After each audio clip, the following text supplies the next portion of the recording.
ஆனா இன்னைக்கு வந்து பார்க்க போனா எதுக்கெத்தாலும் வந்து என்ன பண்றாங்க, இவங்க செய்யற தவிர ஆர்எஸ்எஸ், இவன் செய்யற தவிர ஆர்எஸ்எஸ், இவன் நீ ஆர்எஸ்எஸ் குள்ள போய் தெரிஞ்சுக்க. விஜயலட்சுமின்னு சொல்றது ஒரு பெண், அவங்க நல்லவங்களும் கெட்டவங்களும் நான் வரல, நீ ஒரு தலைவன் தானே. நீ வந்து அந்த மாதிரி ஒரு குற்றச்சாட்டு வைக்கும் போது வெளிப்படையா நீ வந்து நேருக்கு இன்னைக்கு சீமான் வந்து சமீபத்துல சொன்னாரு, தம்பி விஜய்க்காக காத்துக்கிட்டு இருக்கிற. நீ ஏன் காத்துக்கிட்டு இருக்கிற? ஏன் 12 வருஷமா நீ அப்போ வந்து நீ பண்ணலன்னு உனக்கே தெரிஞ்சு போயிடுச்சு. இன்னைக்கு தம்பி விஜய்க்காக நீ ஏன் காப்பாத்துற? இன்னைக்கு ஒரு ஸ்டாப் லைன்ல நின்று 1000 ரூபாய் ஃபைனு, ஹெல்மெட் போடலன்னா வந்து ஃபைனு, ஒரு சீட்டு பெல்ட் போடலன்னா ஒரு ஃபைனு, சிக்னலை மீறினா ஒரு ஃபைனு. நான் கேட்குறேன், எத்தனை பிடிசி பஸ் சார் ஸ்டாப் லைன்ல நின்றுருக்கு? எத்தனை பிடிசி சார் பஸ் ஸ்டாண்ட்ல கரெக்டா நின்றுருக்குது? காவல்துறை நான் கேட்கறேன், நீ யூனிஃபார்மோட போறல, உங்களுக்குன்னு வந்து அந்த வாரண்ட் இருக்குல்ல, நீங்க அதை ஃபில் பண்ணி எடுத்து போய் குத்துட்டு போ. அவன் கேள்வி கேட்க மாட்டான்ல. அதே மாதிரி நீ வந்து அவன் டிராபிக் ரூல்ஸை மதிக்கலன்னா நீ போடு. இதனால என்ன சார் வரும்? சமுதாயத்துல நல்ல ஒழுக்கம் தான் சார் வரும். ரொம்ப என்ன சொன்னாரு, தமிழகத்து பக்கியமே திரும்பி பார்க்காத மோடி இன்னைக்கு வந்து ஓட்டுக்காக வந்தாருன்னு சொல்றாங்க. இப்போ எலெக்ஷன் முடிஞ்சு போயிடுச்சு, உங்களுக்கே தெரியும். இல்ல சார், தமிழ்நாட்டு இல்லையே நான் சொல்றேன், தமிழ்நாட்டு எலெக்ஷன் முடிஞ்சு போச்சு. இப்போ மறுபடியும் வர வேண்டிய காரணம் இன்னைக்கு ராகுல் காந்தியா இருக்கட்டும், சோனியா காந்தியா இருக்கட்டும், கைகட்டி கேட்கிற நிலைமை கொடுத்தாரு. இன்னைக்கு கர்நாடகால வந்து தண்ணி தராத பட்சத்துல இன்னைக்கு என் மாநிலத்துல வந்து குழப்பு நடத்துற நீ வந்து எதிர்த்து பேசுற உனக்கு துணிச்சல் தைரியம் இருக்குதா? இன்னைக்கு அந்த மேடையில ஏரியா வந்து பேசுறான், ஜூன் 4க்கு அப்புறம் மன்னர், தெய்வ குழந்தை, டெஸ்ட் பேபி, இதெல்லாம் ஒரு வார்த்தையா? அவன் தராதர என்னன்னு வந்து மக்கள் புரிஞ்சுக்கணும். நீ வாழ வந்த இடத்துல வந்து நீ வந்து வாழ்க்கை கொடுத்த ஒரு பெண்ணையை வந்து ஒதுக்கி தள்ளிட்டு வந்த நீ எல்லாம் நியாயத்தை பேசலாமா? ஒரு நாட்டுடைய பிரதமரை வந்து ஒருத்தன் பேசுறான்னு நீ வந்து ஒரு தலைவனா தான் நீ அந்த இடத்துல கேள்வி கேட்டுருமா? கேள்வி கேட்டக்கூடாதா? நீ கைத்தட்டி சிரிக்கிறனா அப்போ உன் பொறுப்பு என்ன மாதிரியான ஒரு பொறுப்பா இருக்கும்? இதே பிரகாஷ் ராஜ் வந்து காங்கிரஸை எதிர்த்து போட்டி போடும் போது எந்த அளவு விமர்சனம் பண்ணான். இன்னைக்கு தமிழ்நாட்டு முதலமைச்சர் பத்தி எடுத்தாவோ இல்ல அமைச்சரை பத்தி எடுத்தாவோ நீங்க உடனடியா வந்து கைது பண்றீங்களா இல்லையா? நல்லதோ கெட்டதோ அவனை தூக்கி உள்ள போடு, அவன் கோர்ட்டு கையுமா அலையிட்டோம். இன்னைக்கு தமிழ்நாட்டில் இல்லை, இந்தியாவிலேயே வந்து பார்க்க போனா மீடியாவை நேருக்கு நேர் சந்திக்கிறது யாருன்னு பார்க்க போனா என்னுடைய மாநிலத்தவர் அண்ணாமலை. ஒரு துறையும் ஒரு இலாக்காவும் தன் ஃபிங்கர் டிப்ஸ்ல வச்சுருக்கிறாரு. கலைஞருக்கு அப்புறம் ஸ்டாலினுக்கு அப்புறம் அவங்க பையன், இவங்கெல்லாம் வந்து 70 ஆண்டு காலம் தான். ஆனா வந்து இன்னைக்கு தமிழ்நாட்டில் வந்து ஒரு ஐபிஎஸ் படிச்ச ஒரு அதிகாரி 3 வருஷத்துல இன்னைக்கு தமிழ்நாடு இல்ல சார், இந்தியா வரைக்கும் பட்டி தொட்டி வரைக்கும் வந்து ரீச் பண்ணியிருக்கிறாருன்னா எப்படி சார் ரீச் பண்ணாங்க? விளக்கம் கொடுத்துருக்கிறாரு. 1995 அம்மையார் என்னென்னலாம் பண்ணாங்க, ஏன் இது வரைக்கும் அதிமுக யாரும் எதிர்ப்பு தெரிவிக்கல? இந்துத்துவான்னு சொல்றது எல்லாரும் அரவணைச்சிட்டு போறது தான் சார். இவங்க என்ன பண்ணாங்கன்னா அந்த ஒரு சொல் இந்துவை குறிக்குது, அப்போ இது முஸ்லீமுக்கு எதிரானது, இது கிறிஸ்தவர்களுக்கு எதிரானதுன்னு வந்து சொல்றாங்க சார். இஸ்லாமியர்களை வந்து தீண்டாமை கிடையாது. இன்னைக்கு வந்து ஒரு தட்டுல எல்லாரும் சேர்ந்து சாப்பிடுவோம், ஒன்னா தொழுவ நடத்துவோம், எங்களுக்குள்ள அந்த ஜாதி வேறுபாடெல்லாம் கிடையாது. ஆனா இன்னைக்கு அதுல கூட அந்த பிரிவினை ஏற்படுத்துறாங்க. திருமாவளவன், எனக்கு அவர் மேல மரியாதை இருக்குது, அவர் புத்தகத்தை தலைகீழா படிக்கிறாரா என்னன்னு எனக்கு தெரியல.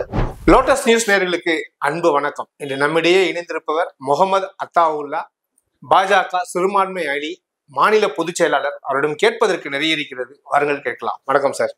வணக்கம், வாழ்க வளமுடன். எப்படி சார் இருக்கீங்க? ரொம்ப நல்லா இருக்கிறேன், நீங்க எப்படி இருக்கிறீங்க? நான் நல்லா இருக்கேன் சார். தேர்தல் வந்து இறுதி கட்டத்தை நெருங்கிருச்சு. ஆனாலும் ஒரு பரபரப்பு இன்னும் வந்து பாத்தீங்கன்னா தமிழகத்துல வந்து போயிட்டே இருக்கு. சமீபத்துல பிரகாஷ் ராஜ் அவர்கள் வந்து மோடி அவர்களை வந்து பேசுனது வந்து ஒரு மிகப்பெரிய பரபரப்பை கிளப்பியிருக்கு. பட் அண்ணாமலை அவர்களிடம் அந்த கேள்வி வைக்கும் போது அவர் அப்படியே ஒரு கடந்து போன மாதிரி ஒரு பதில சொல்லிட்டு போயிட்டாரு. இதை எப்படி பாக்குறீங்க நீங்க?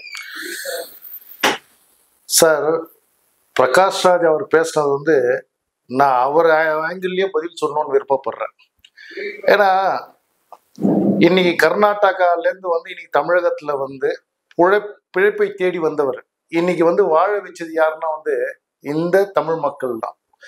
இவர் வந்து அந்த இடத்துல வந்து சொல்றாரு, இன்னைக்கு வந்து பார்க்க போனா வந்து பிரைம் மினிஸ்டரை விமர்சனம் பண்றதுக்கு முன்னாடி நான் அவர்கிட்ட ஒரு விஷயத்த கேட்கறேன். இன்னைக்கு கர்நாடகால வந்து தண்ணி தராத பட்சத்துல இன்னைக்கு என் மாநிலத்துல வந்து குழப்பு நடத்துற நீ வந்து எதிர்த்து பேசுற உனக்கு துணிச்சல் தைரியம் இருக்குதா? தமிழக மக்கள் முன்னாடி இதை நான் வைக்கிறேன். இன்னைக்கு பிரகாஷ் ராஜுக்கு ஒரு விருது கொடுக்கறதால அந்த விருது மேடையில இருக்கிறவங்க எல்லாம் சந்தோஷப்படுத்துறதுக்காக அவங்க பேசின பேச்சு மன்னிக்கணும். ஏன்னா பாரத பிரதமர் நரேந்திர மோடி அவர்களை வந்து இவன் வந்து பேசினது 140 கோடி மக்கள் தேர்ந்தெடுத்த ஒரு பிரதமர் வந்து இந்த அளவு வந்து ஒரு நடிகன், அதாவது இவன் நடிகன்னா வந்து ஒரு மரியாதை தெரியாதவன் தான் நான் சொல்லுவேன்.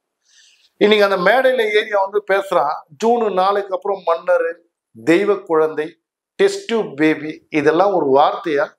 அவன் தராதரம் என்னன்னு வந்து மக்கள் புரிஞ்சுக்கணும். இவெல்லாம் வந்து மேடையில ஏறி பேசுற அளவுக்கு வந்து இதை கைத்தட்டி சிரிச்சாங்க பாத்தீங்களா? நான் உண்மையுமே அவங்கள பார்த்து வெக்கப்படுறேன். டெஸ்ட் டியூப் பேபின்னு வந்து நீ வந்து பேசுறல்ல, நான் உன்னை கேட்கிறேன். என்னால வந்து நான் ஒரு பப்ளிக், அண்ணாமலை வந்து அவர் வந்து ஒரு தலைவரா வந்து அதுக்கு ஆன்சர் பண்ணி இவரெல்லாம் வந்து புறந்தள்ளிட்டு போனாரு. ஆனா நான் அப்படி இருக்க முடியாது. நான் 140 கோடி மக்கள்ல நானும் ஒருத்தன். என் நாட்டையும் என் பிரைம் மினிஸ்டரையும் வந்து எவனாவது வந்து இழிவா பேசினா அவனுக்கு நான் தக்க பதிலடி கொடுப்பேன். நீ யாருக்கு பிறந்த என்னால கேட்க முடியும்?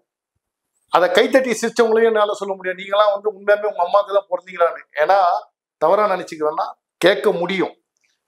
ஏன்னா அந்த தாய் சொல்லிதான் உங்க அப்பா யாருன்னு சொல்லும் போது வந்து இன்னைக்கு பிரகாஷ்ராஜ் வந்து பிரதமர் டெஸ்ட் டியூப் பேபியான்னு வந்து அதை கேட்கறதுக்கு அருகதை இல்லை. நீ எப்படி பிறந்தன்னு வந்து உங்க பிறப்பை பத்தி சொல்லு. இன்னைக்கு தமிழகத்துல வந்து நீ வாழ வந்த இடத்துல வந்து நீ வந்து வாழ்க்கை கொடுத்த ஒரு பெண்ணையை வந்து ஒதுக்கி தள்ளிட்டு வந்த நீ எல்லாம் நியாயத்தை பேசலாமா? நீ தமிழ்நாட்டுக்கு இல்ல, இந்த இந்தியாவுக்கு நீ என்ன பண்ண, என்ன மக்களுக்கு பண்ண நீ சொல்லு. அவர் தெய்வ குழந்தைதான்ப்பா, அவர் தெய்வ குழந்தைதான். ஏன்னா நம்ம சொல்றோம்ல, ஒரு உதவி பண்ணா நீ இப்ப வரலப்பா, அந்த இறைவனா பார்த்து அனுப்பிச்சவங்க நம்ம எத்தனையோ பேர் சொல்லியிருக்கிறோம். இன்னைக்கு அந்த பிரதமர் சொல்றாரு கர்மானா என்னன்னு எனக்கு தெரியும்னு சொல்லியிருக்கிறார். இன்னைக்கு அந்த இறைவனால் அனுப்பப்பட்ட தூதர் நான் சொல்றேன். இனி பல கோடி பெண்கள் அவரால் வந்து அவருடைய எடுத்த நடவடிக்கையால வந்து இன்னைக்கு விடுவிப்பட்டு இருக்கிறாங்க. இன்னைக்கு எத்தனையோ கோடி மக்கள் வந்து அவரால் பலன் அடைகிறாங்க. இது இல்லைன்னு சொல்ல முடியுமா? நான் உன் பேச்சுக்கே வரேன். 2014 வந்து 283 சீட்டு பிடிச்சாங்க. 2019 303 பிடிச்சாங்க. இனி 400க்கு மேல வந்து போறானுங்கன்னா நீ சொல்ற ஜூன் 4க்கு அப்புறம் வந்து அவர் போவாருன்னா எப்படா போவாரு? எப்படி போவாரு? இன்னைக்கு அவர் ஆட்சி சரியில்லைன்னு சொன்னா இன்னைக்கு வந்து வீட்டுக்கு அமைச்சிருக்கிற இந்த மக்கள் இன்னைக்கு 3வது முறையாக வந்து அவரை வந்து அந்த ஆட்சி பீடத்துல உட்கார வைக்கிறாங்கன்னா உனக்கு அந்த வந்து அருமை தெரியல, அந்த மக்களுக்கு அந்த அருமை தெரிஞ்சிருக்குது. எனக்கு இந்த மாதிரி ஒரு வந்து தைரியமான ஒரு பிரதமர் தான் எனக்கு தேவை. இன்னைக்கு திருமாவளவனும் வந்து அங்க கூட இருக்கிறவங்க எல்லாம் சிரிச்சாங்க. நீ வந்தியா அவார்டை வாங்கினியா, நீ போயிட்டே இருக்கணும். அதை விட்டுட்டு நீ வந்து அந்த இடத்துல வந்து திருமாவளவன் போன்றவர்லாம் வந்து ஒரு தனிப்பட்ட மனிதர் மேல இந்த மாதிரி ஒரு பிரைம் மினிஸ்டருங்க, தயவு செய்து புரிஞ்சுங்க. ஒரு நாட்டுடைய பிரதமரை வந்து ஒருத்தன் பேசுறான்னு நீ வந்து ஒரு தலைவனா தான் நீ அந்த இடத்துல கேள்வி கேட்டுருமா? கேள்வி கேட்டக்கூடாதா?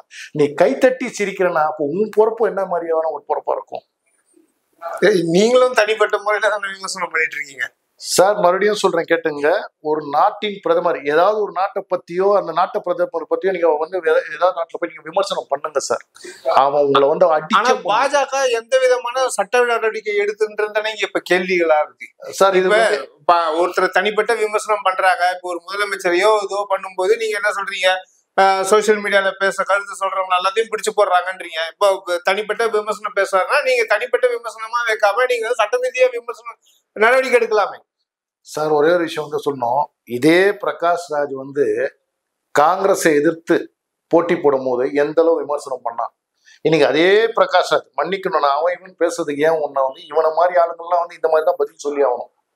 இன்னைக்கு வந்து என்னன்னா வந்து இந்த இடத்துல வந்து அவர் வந்து மோடி தனிப்பட்ட நான் 9 வருஷமா வந்து எதிர்ப்பு தெரிவிக்கிறேன்னா நான் கேட்கிறேன், நீ எதிர்ப்பு தெரிவிக்கிறேன்னா உன் சோத்துல வந்து மண்ணள்ளி போட்டாரா? நீ பொழப்பு வந்து என்னன்னா நீ வந்து கூத்தாட்டி நீ வந்து கூத்த நடத்திட்டு எங்ககிட்ட இருந்து பணத்தை வாங்கிட்டு நீ வந்து அனுபவிக்கிற. உனக்கு பிரதமரை பத்தி பேசுறதுக்கு இல்ல சார். இன்னொரு விஷயமா சொல்றேன், பாரதிய ஜனதா கட்சி வந்து என்னன்னா வந்து மறுபடியும் சொல்றேன், நடவடிக்கை கண்டிப்பா தான் எடுப்பாங்க, எடுக்காமலாம் இருக்க மாட்டாங்க. ஆனா கருத்து சுதந்திரம் சொல்லி என்னுடைய மாநில தலைவர் சொல்லியிருக்கிறாரு. ஒவ்வொருத்தருக்கும் பேசுறதுக்கு வந்து முழு உரிமை இருக்குது.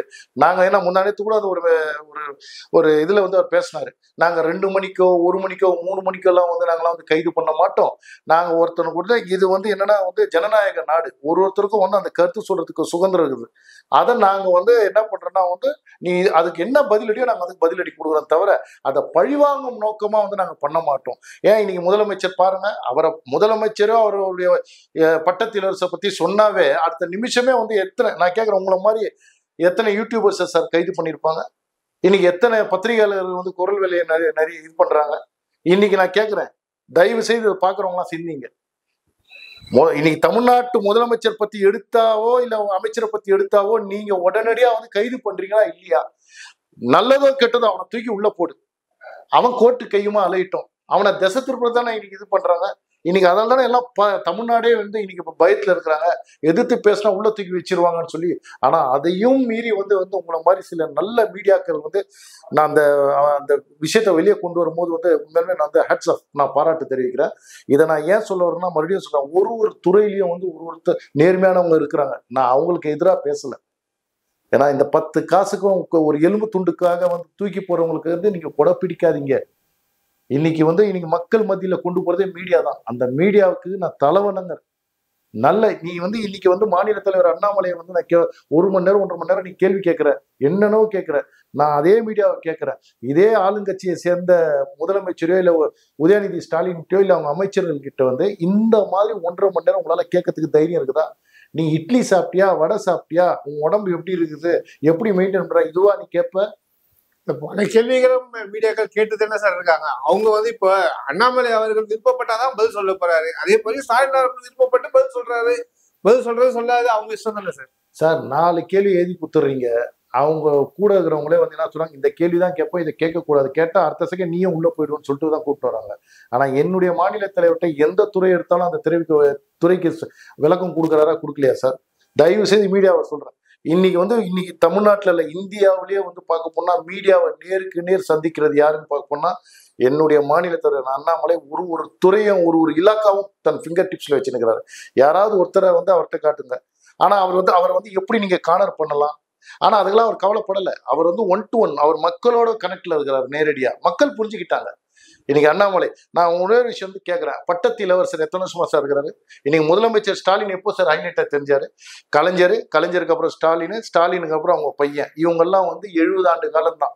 ஆனா வந்து இன்னைக்கு தமிழ்நாட்டுல வந்து ஒரு IPS படிச்ச ஒரு அதிகாரி 3 வருஷத்துல இன்னைக்கு தமிழ்நாடு இல்ல சார், இந்தியா வரைக்கும் பட்டி தொட்டி வரைக்கும் வந்து ரீச் பண்ணியிருக்கிறாருன்னா எப்படி சார் ரீச் பண்ணாங்க?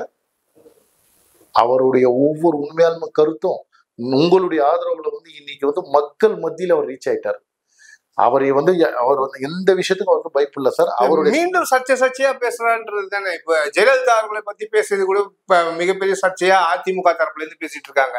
ஏற்கனவே அண்ணா அவர்களை பத்தி பேசியது, பெரியார் அவர்களை பத்தி பேசியது, மீண்டும் மீண்டும் ஏதோ ஒரு விஷயத்த அவர் சர்ச்சையை கிளப்பி ஒரு விஷயத்த வந்து திசை திருப்ப இன்னொரு விஷயத்த பேசுறான்ற அந்த ஒரு கோணத்துல அண்ணாமலை அவர்கள் பேசுறாரோ அப்படின்ற மாதிரி தானே ஊடகங்களும் செய்திகளை சொல்ல ஆரம்பிச்சிருக்கு சார். ஒரே வரியில முடிச்சிட்டுங்களா சார் இந்த வார்த்தையை? ஒரே ஒரு வரி. நம்ம ஸ்டாலின் அண்ணன் வந்து எதிர்கட்சியா உட்காரும் போது சொன்ன ஒரே விஷயம், நாங்க அரசியல் பண்ண வந்திருக்கிறோம், அவியல் பண்ணத்துக்கு வரல. மக்கள் புரிஞ்சுப்பீங்கன்னு நினைக்கிறேன். இன்னைக்கு அண்ணாமலை சொல்றது மட்டும் ஹைலைட் பண்ணி காட்டுறீங்கல்ல. நான் கேட்கிறேன், ஏன் அண்ணாமலை அரசியல் பண்ணக்கூடாது?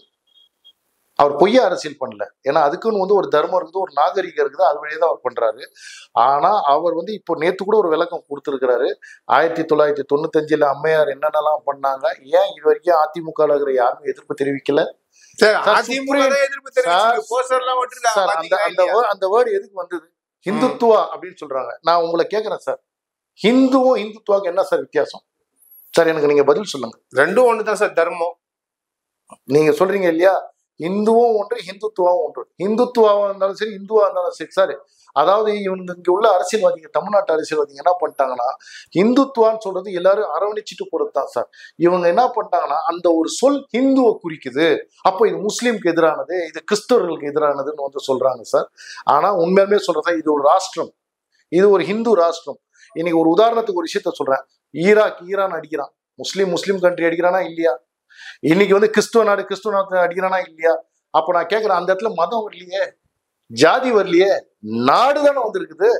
இப்ப நான் இந்தியாவில பிறந்திருக்கேன் சார், நான் ஒரு இந்திய முஸ்லீம் சார். முதல்ல எனக்கு எதுனா என் நாடு முக்கியம். இன்னைக்கு என் நாட்டுக்கு எதிராக பாகிஸ்தான் நான் அடிப்பேன், அடிக்க மாட்டேனா? நான் அடிப்பேன் சார். ஏன் அந்த என் முஸ்லீம் சொல்லி நான் போய் கட்டி பிடிச்சிக்க முடியாதா சார்? என் நாடு இந்து நாடு, அதுல மாற்று கருத்து கிடையாது. ஆனா இந்து நாடுன்னு சொல்றது வந்து, மறுபடியும் சொல்றேன், பார்சியா இருக்கட்டும், முஸ்லீமா இருக்கட்டும், கிறிஸ்துவர்களா இருக்கட்டும், இந்துவா இருக்கட்டும், எல்லோரும் ஒன்று. ஆனா இத அரசியலுக்காக, தன் சுயலாபத்துக்காக இவனுங்க வந்து போட்ட அஜெண்டா தான். இதோடைய அஜெண்டா வந்து இது 70 ஆண்டு 80 காலமா வந்து ஆண்டு வந்தாங்க பாருங்க இந்த முன்னோர்கள்லாம். இவனுங்க கொண்டு வந்த அஜெண்டாவை தான் இன்னைக்கு பிஜேபி உடைச்சிருக்குது. உதாரணத்துக்கு ஒரு விஷயத்த மட்டும் நான் வந்து சொல்லணும்னு நினைக்கிறேன். இந்த பிரகாஷ் ராஜ் ஒரு விஷயத்த சொன்னா போல நடுவுல மேடையில ஒரு நீதிபதி சொன்னாராம், RSSல வந்து இருக்கிறது நான் பெருமையா இருக்கிறேன் அப்படின்னு சொல்லி அவர் தீர்ப்பை விமர்சனம் பண்றாங்க சார். இவன் சார் நான் பிரகாஷ் ராஜை கேக்குறேன், ஆர்எஸ்எஸ்னா என்ன உனக்கு தெரியுமாடா? நீ பழகி இருக்கிறியா? அடுத்தவன் சொல்றதும் அடுத்தவன் எழுதி கொடுக்குற டைலாக்ல வளர்ந்து வந்தவன் நீ அதை பத்தி பேசக்கூடாது.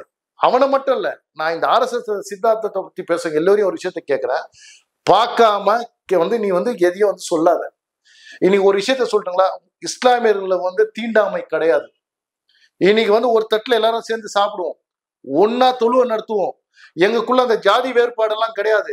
ஆனா இன்னைக்கு அதுல கூட அந்த பிரிவினை ஏற்படுத்துறாங்க. நான் ஏன் ஒண்ணு சொல்ல வர்றேன்னா, அடுத்த ஒரு இடம் ஒண்ணு இருக்குது சார். தீண்டாமை இல்லாத ஒரே ஒரு இடம் பட்டியலினை சமுதாயமா இருக்கலாம், ஒரு கிறிஸ்துவனா இருக்கலாம், ஒரு முஸ்லீமா இருக்கலாம், ஒரு ஹிந்துவா இருக்கலாம், இல்ல ஏன் நீங்களாம் சொல்ற மாதிரி ஒரு பறையனா கூட இருக்கலாம். ஒரே பள்ளிக்கூடத்துல ஒன்னா சாப்பிட்டு ஒரே அறையில இருந்து குளிச்சு பயின்ற ஒரு இடம் இருக்குதுன்னா அது ஆர்எஸ்எஸ். நூறாண்டு காலம் தாண்ட போகுது சார் ஒரு இயக்கம். இன்னைக்கு அந்த இயக்கம் பார்க்க போனா அந்த இடத்துல தீண்டாமை கிடையாது.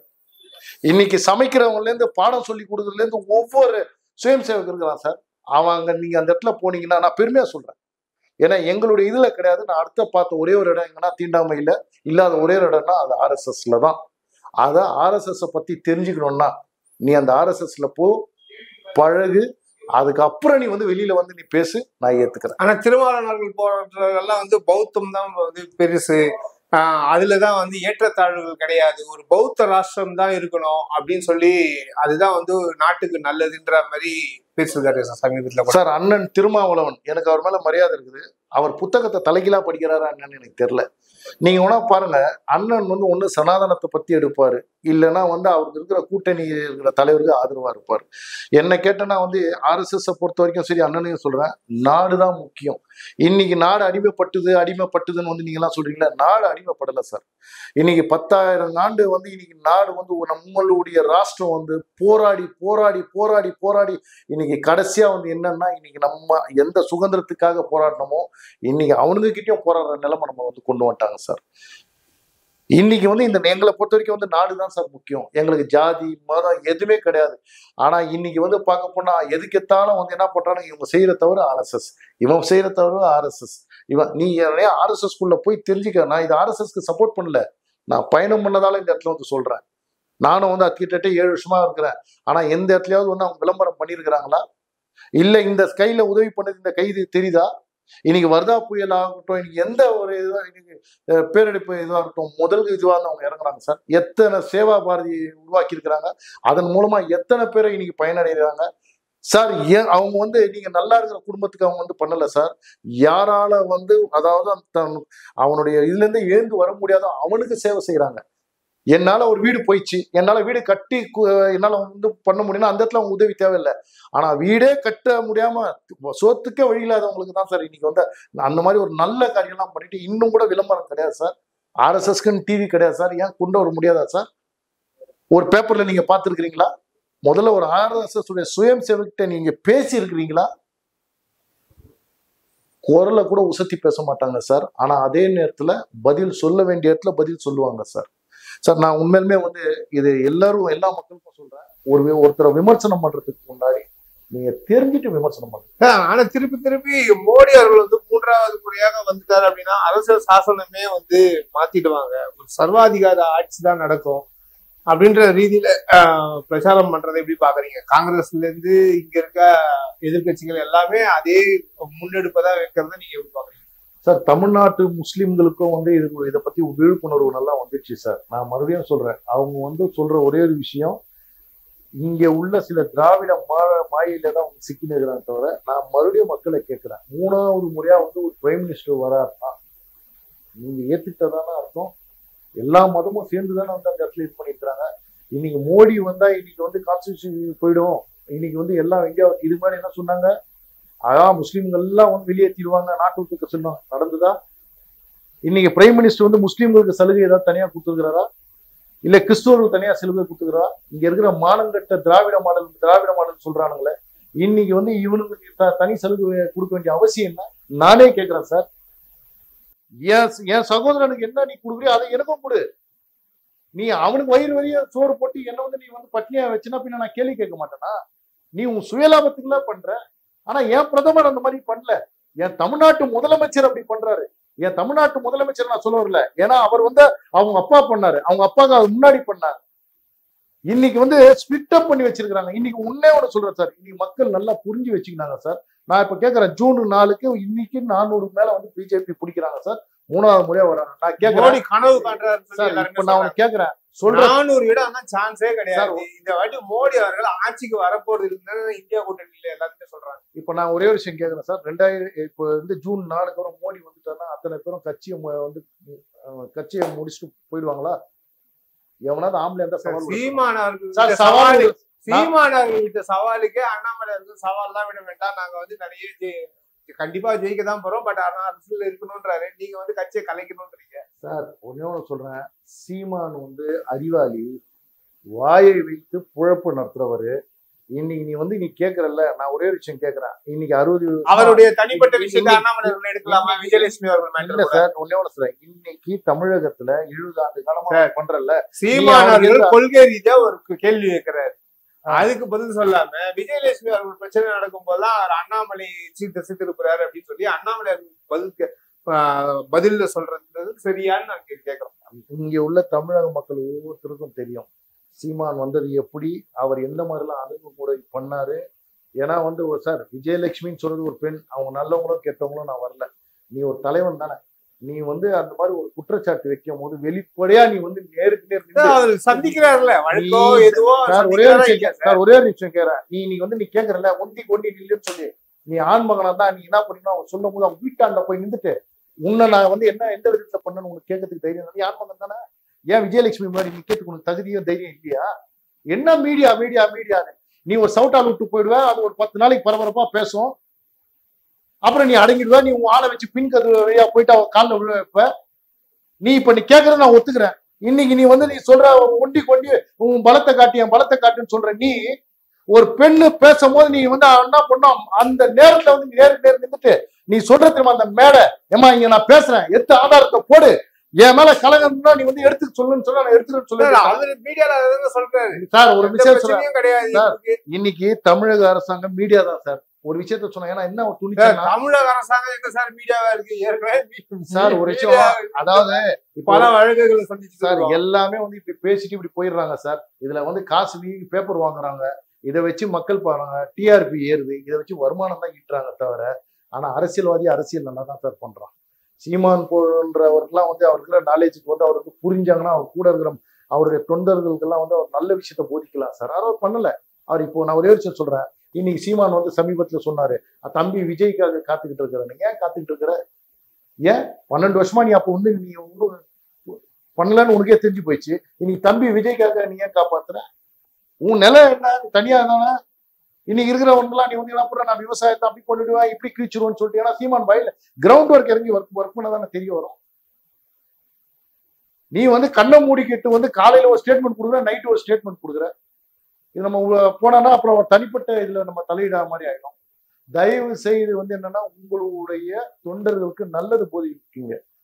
சீமான் அவர்களே தயவு செய்து இந்த சும்மா இந்த வெட்டி விண்டெல்லாம் வந்து இந்த இப்படி பண்றது நான் அப்படி பண்றது இந்த சீன்லாம் வந்து போடாதீங்க. தமிழக மக்கள்லாம் உங்களுக்கு தெரிஞ்சிச்சு.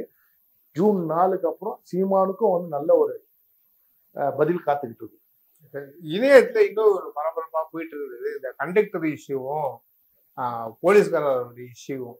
இதுக்கு நீங்க வந்து ஒரு மிகப்பெரிய ஒரு எதிர்ப்பா இருக்கிறீங்க. ஏன் சமரசம் ஆகக்கூடாது? மக்கள் புரிதலுக்கு நான் சொல்றேன், ஒரு குடிமகனா நான் சொல்றேன். அதாவது ஒரு பஸ் கண்டக்டரும் ஒரு போலீஸ்காரனும் வந்து என்ன கேட்டேன்னா, நான் மறுபடியும் சொல்றேன், நல்லவர்கள் இருக்கிறாங்க, நேர்மையானவங்க இருக்கிறாங்க, நேர்மையான காவல் அதிகாரிகள் இருக்கிறாங்க. நான் அவரை பத்தி சொல்லல. நல்ல கண்டக்டரும் வந்து நீங்க மக்கள் சேவை பண்றாங்க, நான் அவங்களுக்கும் வரல. ஆனா இவங்க 2 பேரும் என்ன கேட்டாங்கன்னா வந்து இந்த மாதிரி ஒரு காரணத்துக்கு முதல்ல நான் இந்த அரசாங்கத்துக்கு குறை சொல்லுவேன். ஏன் இந்த அரசாங்கத்துக்கு குறை சொல்லுவேன்னா வந்து இன்னைக்கு பிடிசியில வந்து நீங்க பார்க்க போனீங்கன்னா வந்து நீங்க எந்த அளவு அடாவடி தரோம் சார். நானே ஒரு பயணம் பண்றேன் சார், ஒரு 5 ரூபா வந்து சேஞ்சு கொடுனா அவன் எப்படி பேசுறான்னு வந்து உண்மையான சில கண்டக்டர்கள்லாம் தெரியல.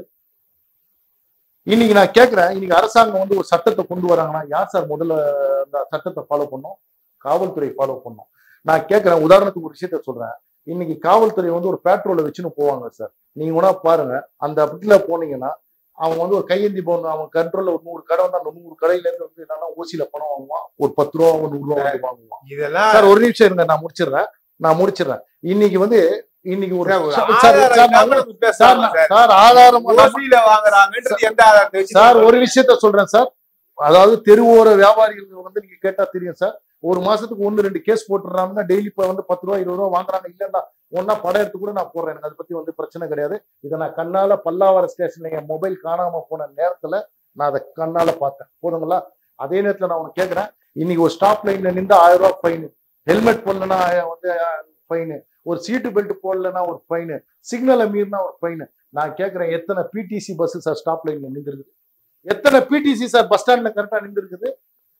ஏன் இன்னைக்கு வந்து காவல்துறை காக்கி சட்டை போட்டவன டிக்கெட் சமீபத்துல கூட சார் ஒரு டிக்கெட்னு சொல்லும் போது இன்னைக்கு ஒரு டிராபிக் நீ பெல்ட் போடல, இன்னைக்கு பஸ்ஸுக்குள்ள இத்தனை பேர் ஏத்தக்கூடாது, நீ ஸ்டாப் லைன்ல போற, நீ இவ்வளவு வழக்கு போடுறல, ஏன் உன் ஆளை வந்து கேட்கும் போது உனக்கு வந்து உனக்கு சுருன்னு ஏறுது இல்ல?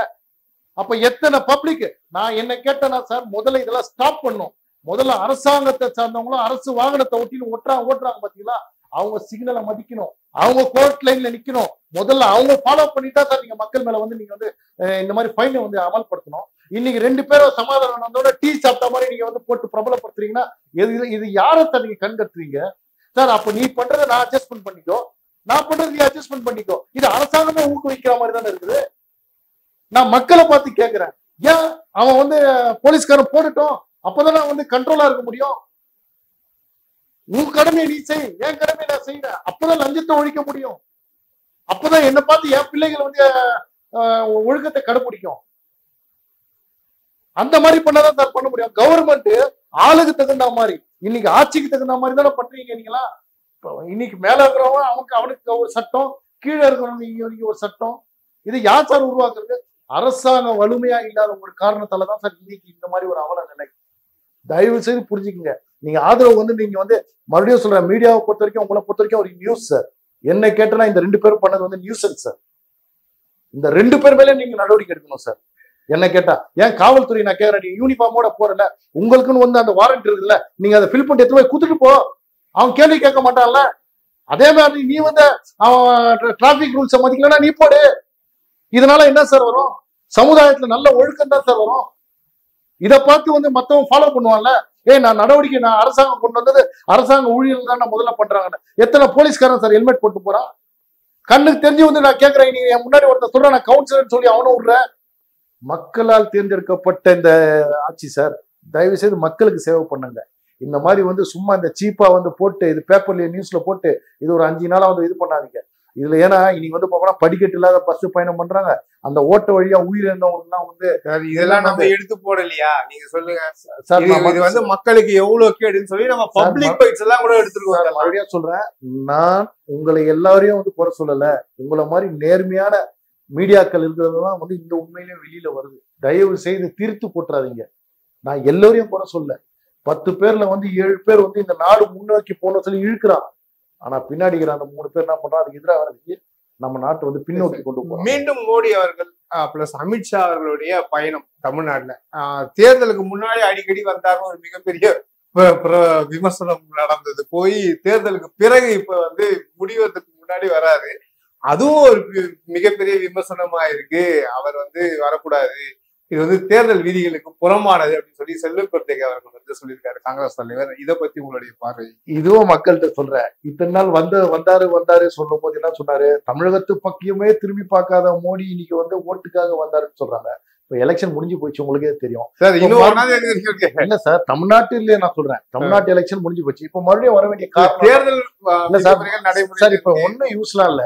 அதுதான் சொல்றேன், மறுபடியும் வந்தாருன்னா பெருமைப்பட வேண்டிய விஷயம் தானே சார். நம்ம தமிழ்நாடுக்கு அந்த அளவு வந்து அவர் வந்து போக்கஸ் பண்றாரு, இங்க உள்ள மக்களை நேசிக்கிறாரு. அவர் தமிழ்நாட்டு மக்கள்லாம் இல்ல, எல்லா மாநிலத்திலயும் வந்து போறாரு, எல்லா ஆன்மீகத்தில வந்து தரிசனம் பண்ண வராரு. இது உண்மையிலுமே சொல்ல போனா ஒரு கலக்கத்தை ஏற்படுத்திச்சு சார். தமிழ்நாட்டு தலைவர்களுக்கெல்லாம் வந்து பார்க்க போனீங்கன்னா ஒரு கலக்கம். திருமாவளவன் ஆகட்டும், இனி காங்கிரஸ் ஆகட்டும், இல்ல அவர் கூட்டணி கட்சிகளாக இருக்கட்டும் சார், ஒன்னே ஒண்ணு மட்டும் வந்து சொல்ல விரும்புறேன். இந்த உள்ளாட்சி தேர்தலும் இருந்தாலும் சரி, இந்த 2026 இருந்தாலும் சரி, மக்கள் வந்து தகுந்த பாடம் புகுத்ததான் போறாங்க. இது எந்த அளவு இல்ல சார், எதிர்கட்சிகள் வைக்கக்கூடிய குற்றச்சாட்டு என்ன சார்? 10 ஆண்டுகள் மோடி ஒண்ணுமே செய்யல, மதத்தை வைத்து அரசியல் பண்றாரு. அம்பானி அதானி அவர்களுக்கு வந்து ஃபேவரா பண்றாரு. இப்ப கூட வந்து ராகுல் காந்தி அவர்கள் வச்ச குற்றச்சாட்டு என்னன்னா, இது வந்து தெய்வ குழந்தைன்னு சொன்னதுக்கு காரணமே வந்து நாளைக்கு இடி வந்து அம்பானி அவர்களை பத்தி கேள்வி கேட்டா எனக்கு எதுவும் தெரியாது, கடவுள் பார்த்துப்பாருன்ற ரீதியில அவர் ராகுல் காந்தி சொன்ன அந்த வீடியோ பார்த்திருப்பீங்கன்னு நினைக்கிறேன். மடியில கனம் இருந்தா அவனுக்கு பயம் இருக்கதானே சார் செய்யும். இவங்களை வந்து இவங்க சொத்தை காப்பாத்திக்கிறதுக்கு தான் சார். அதாவது ஓப்பனா சொல்ல போனா சிவாஜி நம்ம சூப்பர் ஸ்டார் வந்து ஒரு டைலாக் சொன்னாரு, பன்னிங்க தான் கூட்டமா வரும், சிங்கம் சிங்கிளா தான் வரும். இந்த சிங்கம் வந்தாவே இல்ல பன்னி கூட்டுறவங்கலாம் வந்து பயந்துருக்கு. இதுக்கு மேல நான் உதாரணத்தை சொல்ல விரும்பல. இவங்க வந்து தலைமுறை சேர்த்து வச்ச சொத்தை காப்பாத்திக்கணும்னு நினைக்கிறாங்க. இப்போ மறுபடியும் ஆட்சிக்கு வந்தா இவங்க நிறைய பேர் வந்து ஓப்பனா சொல்ல போனா எத்தனை பேர் டிஆர்ல இருப்பாங்கன்னு தெரியாது, எத்தனை பேர் வந்து எந்தெந்த இடத்துல இருப்பாங்கன்னு தெரியாது. நிச்சயமா ஊழல் பண்ணவங்க, மக்கள் பணத்தை சுரண்டுறவங்களுக்கு எல்லோருக்கும் இந்த இதே வார்த்தைகளை ராகுல் காந்தி அவர்களும் சொல்றாங்க. நாங்க ஆட்சிக்கு வந்தா மோடி அவர்கள் கைது செய்யப்படுவார், அவர் மேல வந்து விசாரணை நடக்கப்படும் அப்படின்னு சொல்லி பல மேடைகள்ல அவரும் சொல்றாரு சார். ஏன் 15 வருஷம் ஏன் 15 நிலக்கரி ஊழல் கேக்குறேன். இன்னைக்கு நான் காங்கிரஸ் இதுல வந்து கண்டிப்பா வந்து ஊழல் நடந்திருக்கு, அதை விசாரணை நடக்கல, நாங்க அதை வந்து முன்னெடுப்போம் அப்படின்னு சொல்லி ராகுல் காந்தி அவர்கள் சொன்னதெல்லாம் நீங்க பாக்கலையா? 2G வழக்கே ஒரு உதாரணம். இன்னைக்கு 15 வருஷமா இன்னைக்கு மக்கள் கேஸ் போயிட்டே இருக்கு. 15 வருஷம் கேஸ் நீ நல்லது பண்ணியிருந்தா ஏன் மக்கள் இன்னும் புறக்கணிச்சிருக்க போறாங்க? நான் அதுக்குன்னு காங்கிரஸ் என்ன பண்ணலன்னு சொல்லுவார்ல, கருத்து கிடையாது. மக்களுக்கு உண்மையுமே அவங்க சேவை பண்ணியிருந்தா இன்னைக்கு மக்கள் ஏன் புறக்கணிக்கிறாங்க? இன்னைக்கு 543 இடத்துல வந்து இன்னைக்கு காங்கிரஸ் எத்தனை இடத்துல போட்டிடுறாங்க சார்? ஸ்டேட்டு காலால எட்டி ஒதுக்கிறாங்க சார். அந்தந்த மாநில காலால எட்டி ஒதுக்கி சார் காங்கிரஸ. இன்னைக்கு ராகுல் காந்தியா இருக்கட்டும், சோனியா காந்தியா இருக்கட்டும், கைகட்டி கேட்கிற நிலைமைக்கு வந்துட்டாரு.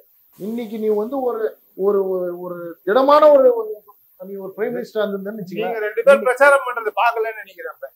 ரெண்டு பேரும் இந்தியா முழுவதும் பிரச்சாரம் போறாங்க சார். நான் அதையும் பார்க்கல. கொரோனா நேரத்துல வந்து பின்கது வழியா போய் சைனாக்கு விசிட் பண்ணதும் நான் பார்க்கல. எல்லாமே ஒன்னே ஒன்று சொல்றேன் கேட்டுங்க. இந்த டிராக்டர்ல போறதும், டீ சாப்பிடுறதும், இந்த குடிசையில போய் சோறு, இந்த ஸ்டண்ட்லாம் வந்து மக்கள் வந்து பழகி போச்சு சார். இதெல்லாம் ஒரு குழந்தைய எடுத்து ஊட்டுறதுல இருந்து எல்லா ஸ்டண்டும் மக்களுக்கு தெரிஞ்சு போச்சு. ஒன்னொன்னும் சொல்றேன் கேட்டுங்க. நான் இப்ப நான் சொல்றதுக்கு நீங்க பதில் சொல்லுங்க. இன்னைக்கு காங்கிரஸ் இத்தனை இடத்துல காங்கிரஸ் இன்னைக்கு வலிமையில இருந்து இந்த அளவு வந்திருக்கு. காரணம் நீங்க சொல்லுங்க, மக்களுக்கு தெரியட்டும். இப்ப நீங்க பேசுறீங்க இல்லையா, எந்த இடத்துல சார் காங்கிரஸ் வார்த்தை செல்லுபடியாவது? இன்னைக்கு செல்வ பெருந்தகை நான் கேட்கிறேன், இன்னைக்கு தமிழகத்திலேயே எத்தனை காங்கிரஸ் டீம் சார்? எத்தனை டீம் மக்கள் முடிவு பண்றது சார்? ஒரு காலத்துல பாஜக 2 MP தான் இருந்தீங்க, இன்னைக்கு அது வளர்ச்சி, அது வளர்ச்சி. நான் இப்ப நீங்க உங்க சொன்னீங்க சார், சார் ஒரு விஷயம் சொல்றீங்க. நீங்க சொன்னீங்க பாத்தீங்கன்னா திராவிட கட்சிகள் எடுத்துக்கோங்க, திமுக 0வும் எடுத்திருக்கு, ஃபுல் பெரும்பான்மையோடவும் வந்திருக்கு. அதிமுக 0வும் எடுத்திருக்கு, ஃபுல் பெரும்பான்மையோட வந்து வேற யாரும் இனிமேல் இதே மாதிரி அரசியல் வரலாறுல இனிமேல் பெரிய பெரிய மாற்றங்கள் நிகழ்வுகள் நடக்கதான் போகுது. பிஜேபிக்கு தோல்வியே வராது. 2வது முறையா வரணும் பிரதமர் சொன்ன விஷயம், நான் ஜெயிச்சாலும் இந்த நாட்டு மக்களுக்கு என்னுடைய சேவையை செய்வேன், என்னுடைய பணி தொடரும் தான் சொன்னாங்க. பிஜேபிக்கு வெற்றி தோல்வி முக்கியம் கிடையாது, மக்கள் தான் முக்கியம். மக்கள் மன்றத்துல தான் ஒவ்வொரு மக்களும் வந்து பொருளாதாரத்துல மேம்படணும், இந்த நாடு வல்லரசு ஆகணும். இன்னைக்கு வந்து 11வது இடத்துல 5வது இடத்துல வந்தாங்க, 5வது இடத்துல 3வது இடத்துல தான் என்னுடைய பிரதமர் இரவும் பகலும் வந்து சிந்திக்கிறாரு. இங்க இருக்கிற சீமானா இருக்கும், இங்க இருக்கிற காங்கிரஸ் இருக்கும், இங்க இருக்கிற ஸ்டாலினா இருக்கும், இவங்களுக்குலாம் வந்து தெரியாது. இவங்க ஒரு ஸ்டேட்டுக்குள்ள வந்து குண்டு சட்டை குதிரை ஓட்டாங்க. நாடு இந்தியான்னா வந்து உலக நாடுகள் எல்லாருக்கும் தெரிஞ்சு. இத்தனை ஆண்டு காலம் வந்து இந்தியாவை வந்து இதே காங்கிரஸ்ல உதாரணத்துக்கு ஒரு விஷயத்த சொல்றேன் சார். சவுதி அரேபியாவில் வந்து இங்க இருந்து போறவங்க எல்லாரும் வந்து பார்க்க போனீங்கன்னா வந்து எந்த வேணாலும், நான் சொல்றது வந்து சார், நான் 94ல் வந்து சவுதி போய்கிறேன். ஆடு மேய்க்கலாம், நீ ஒட்டகம் மேய்க்கலாம், நீ வந்து தோட்டத்தை விளக்கலாம், எந்த வேலைனாலும் பண்ணிக்கலாம் சொல்லியிருக்கிறாங்க சார். ஆனா பங்களாதேஷ்ல வரவங்களுக்கு என்ன ஒரு விஷயம்னா வந்து தோட்டத்து வேலை தான், ஆடெல்லாம் மேய்க்க மாட்டான்னு சொல்லி அப்போ சட்டமே இருந்துச்சு சார். அப்பெல்லாம் வந்து பார்க்க போனா இந்திய வந்து துச்சமா நினைச்சானுங்க சார். ஆனா இன்னைக்கு நான் சொல்றேன், இந்த 2014 நம்ம நரேந்திர மோடி அவர்கள் வந்ததுக்கு அப்புறம் உலக நாடு பார்வையில் இந்தியான்னு சொன்னா இந்தியாவில ஒரு ஒர்க்கர் தான் அலறலாம் சார், மறந்துடாதீங்க சார். அப்படிதோ இன்னைக்கு வந்து நான் வந்து பாகிஸ்தான்ல போய் இன்னைக்கு வந்து அந்த வீட்டு வந்து இன்னைக்கு அவருக்கு வந்து ஒரு சின்ன கீரல் இல்லாம நம்ம கேட்ட ஒப்படைச்ச இடத்துல வந்து இந்த பிரதமரை பெருமையா பேசல, இம்ரான்கான் வந்து அவர் வந்து பாதுகாப்பா இருக்காருன்னா அந்த இம்ரான்கானுக்கு இங்க மோடி இருக்கிறாரு தெரியல, அந்த பயத்துல வந்து அமைச்சிருப்பார்ல. இன்னைக்கு வந்து அந்த மாதிரி நம்ம நாடு கொண்டு போயிருக்காரு. ஒரு இந்தியனும் பெருமைப்பட வேண்டிய விஷயம் சார். பிரியங்கா காந்தி அடிக்கடி மிகப்பெரிய ஒரு குற்றச்சாட்டுகள் வைக்கிறது என்ன அப்படின்னு பார்த்தீங்கன்னா, என்னுடைய தாத்தா ஜவஹர்லால் பாட்டி இந்திரா எல்லாருமே வந்து ஒரு பொதுத்துறை நிறுவனங்கள் வந்து இந்தியா முழுவதும் எடுத்து வந்தாங்க. ஆனா மோடி அவர்கள் எல்லாத்தையும் தனியாருக்கு விட்டுட்டாருங்கிற அந்த ஒரு குற்றச்சாட்டுகளை மேடைக்கு மேடை அவர் வைக்கிறது. சார் உதாரணத்துக்கு நான் வந்து கார்பரேட்ல ஒர்க் பண்ணுவேன், ஏன்னா நான் வெளிநாடும் போயிட்டு வந்துருக்கேன். எத்தனை நாடுகள்ல வந்து எல்லாம் தனியார் துறையில காவல்துறையும் ராணுவம் மட்டும்தான் வந்து அரசு கட்டுப்பாட்டில் இருக்கும் சார். உதாரணத்துக்கு ஒரு விஷயத்த சொல்றேன். இப்போ நான் வந்து ஒரு 5 பிசினஸ் பண்றேன் சார். இப்போ அந்த 5 பிசினஸ் நான் பண்றேன்னா அந்த 5 பிசினஸ் எனக்கு வருமானம் ஈட்டி தான் நான் பண்றேன். ஆனா அதுல 3 பிசினஸ் வந்து நஷ்டத்தை போய் 2 பிசினஸ் மட்டும் வருமானத்தை போனா அப்ப இங்க நடக்கிற வருமானத்தெல்லாம் இங்க போட்டு இங்க இருக்கோம்னா எப்போ சார் நாமல ஒரு பிசினஸ் மேனா யூஸ் பண்ணுது கண்டிப்பா வந்து நான் கேட்கிறேன். அந்த மாதிரி வந்து இப்ப பார்க்க போனா இன்னைக்கு தேவையில்லாத இடத்துல கணக்கு காட்டுறாங்க. இவங்க அப்போ என்ன பண்ண முடியும், உதாரணத்துக்கு ஒரு பிஎஸ்என்எல் இருக்குங்க, நஷ்டத்துல போய் இங்க காட்டுறது பிஎஸ்என்எல். அதுல இருந்து வந்து என்னன்னா தனியாருக்கு ஒரு 10% பங்கு விற்கும் போது இன்னைக்கு அந்த அன்னைக்கு வாங்கின அந்த தனியார் வருமானத்தை ஈட்டி அரசாங்கத்துக்கு தருதா தருது. சரி, இதுல அவன் முக்கியமான கேள்வி வைக்கிறது, எப்படி சார் அவரால் வருமானம் துறைமுகமா இருக்கட்டும், எப்படி வருமானத்தை அவரால் ஈட்ட முடியும்? துறைமுகமா இருக்கட்டும், விமான நிலையங்களா இருக்கட்டும், இதெல்லாம் வந்து தனியாருக்கு நீங்க கொடுக்கறது தானே அவங்க எதிர்க்கிறாங்க. இதெல்லாம் வந்து ஒரு நாட்டுக்கு பாதுகாப்புக்கு அச்சுறுத்தல் கிடையாதுன்றாங்க. ராணுவ தளவாளர்கள் வாங்கும் போது அதுலயே நீங்க தனியார் நுழைக்கிறீங்க, அதுலயும் வந்து பாதுகாப்பு அச்சுறுத்தல் இல்லைன்னு கேட்கறாங்களே சார். ஒரு கேள்வி மக்களுக்கே இருக்குது. அதாவது ஒரு விஷயத்த வந்து சொல்ல போனா ஒரு துறை இப்ப நான் புதுசா வந்துக்கிறேன், 50 ஆண்டு காலம் வந்து ஆட்சி இது பண்ணிக்கிறான். இன்னைக்கு ராணுவத்துல அந்த தடவாலாம் தூங்கிச்சு போயிருக்குது, ஒரு சுட்டு கூட பார்த்துருக்க மாட்டாங்க. இன்னைக்கு வாங்க போனா இன்னைக்கு ராணுவத்தை வந்து வலுப்படுத்தி இருக்கிறார். இன்னைக்கு வந்து நம்ம நாட்டுக்குள்ளே தயாரிச்ச வந்து உங்களுக்கு தெரிஞ்சுக்கோம் கப்பலை உருவாக்கிக்கிறார். இன்னைக்கு வந்து சுய பாரதம், இன்னைக்கு எல்லா ப்ராடக்டும் நம்ம பிரதமர் சொல்ற ஒரு விஷயம் நம்ம உருவாக்குவோம், நம்ம ஏற்றுமதி பண்ணுவோம். அப்போதான் நம்ம நாடு வந்து வல்லரசு ஆக முடியும் சொல்லிட்டு இன்னைக்கு ஊக்கம் கொடுக்குறாரு. நீங்க சொல்றாங்களா இன்னைக்கு வந்து பைபாஸ் எல்லாம் போயிருக்கீங்களா சார்? இன்னைக்கு நேஷனல் ஹைவேஸ் தான் எப்படி சார் இருக்கு சார்? எல்லா துறையும் எந்த துறை சொல்றேன் கேட்டுங்க சார், மறுபடியும் சொல்றேன். அதாவது 60 ஆண்டு காலம் வந்து கடன்ல வச்சிருக்கிறவங்கன்னா வந்து உனக்கு 2000 கொடுத்தா உன்னை பார்க்க மாட்டேன். ஆனா 60 ஆண்டு காலம் நாட்டை வந்து 15 வருஷத்துல வந்து மீட்டு கொண்டு வந்திருக்கிறாரு. இன்னைக்கு கடன் அடைச்சிருக்கிறாரு. இன்னைக்கு காங்கிரஸ் உதாரணத்துக்கு அடிச்சு சொல்றேன். இப்போ சமீபத்துல திமுக ஒரு அமைச்சர் சொன்னாரு, நாங்க கடன் வாங்குறதா எங்க தமிழ்நாட்டு மக்களுக்கு சொல்றேன். அப்போ மோடி வாங்குறதா நான் பங்களாதேஷ் பாகிஸ்தான் கடன் வாங்குறேன் சார். முதல்ல ஒரு அதாவது உலக நாடுகிட்ட வாங்குற கடனை நம்ம நாட்டை எப்படி கொண்டு வருது, நம்ம மக்களுக்கு எப்படி கொண்டு போய் இதுக்கெல்லாம் இன்ஃப்ராஸ்ட்ரக்சர் தேவை சார். அதை திட்டம் போட்டு வேலை செஞ்சுட்டு போறதுதான் பிரதமர். அவர் மட்டும் இல்லை, அவர் கூட இருக்கிற கட்சி இன்னைக்கு அடுத்த 15 வருஷத்துக்கு எப்படி நம்ம நாடு சொல்லிதான் சார் சிந்தனை போயிட்டு. இன்னைக்கு இவங்க 10 வருஷத்துலேயே இவங்கலாம் வந்து தண்ணி குடிக்க ஆரம்பிச்சிட்டாங்க.